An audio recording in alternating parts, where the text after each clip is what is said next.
প্রশাসনের অভিযানের প্রতিবাদে সুনামগঞ্জে চলছে অ্যাম্বুলেন্স ধর্মঘট। আরও জানাতে যোগ দিচ্ছেন এআর জুয়েল, যাচ্ছি তার কাছে। জুয়েল, ধর্মঘটের বিস্তারিত জানাবেন।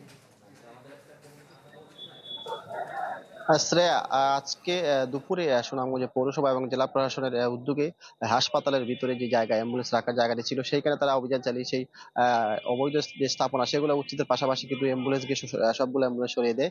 তারই কারণে কিন্তু যে অ্যাম্বুলেন্স যে ড্রাইভার চালকরা আছেন তারা আসলে বলছেন যে এখানে তাদের দীর্ঘদিন ধরে এখানে যে অ্যাম্বুলেন্স রাখার জায়গা সেটির কারণে কিন্তু আজকে যে সরিয়ে দেওয়ার কারণে তারা এক ধরনের ধর্মঘট ডেকেছেন এবং কোনো রুগী তারা কিন্তু নিয়ে যাচ্ছে না, যার কারণে কিন্তু হাসপাতাল আমরা দেখি যে রুগীরা বেশ বিড়ম্বনা পড়েছেন। অনেক অসুস্থ রোগীরা কিন্তু সেই অ্যাম্বুলেন্স না পেয়ে আসলে অনেকটা দুর্ভোগে পড়েছেন। আমরা কথা বলেছিলাম যে চালকরা আছে তাদেরকে, তারা বলছেন যে তারা দীর্ঘদিন ধরে হাসপাতালের ভিতরে কিন্তু অবস্থান নিয়েছেন।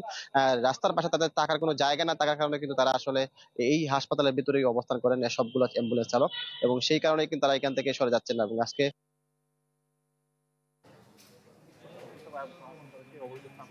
সেগুলা উচ্ছেদের পাশাপাশি যারা অবৈধ স্ট্যান্ড গড়ে তুলেছেন তাদেরকে উচ্ছেদের যে প্রাথমিক অভিযান এবং হাসপাতালের ভিতরে একটি স্পর্শকাতর জায়গা সেইখানে তারা এই অ্যাম্বুলেন্সকে সরিয়ে নির্দিষ্ট জায়গায় রাখার জন্য তারা এই অভিযান করেছেন।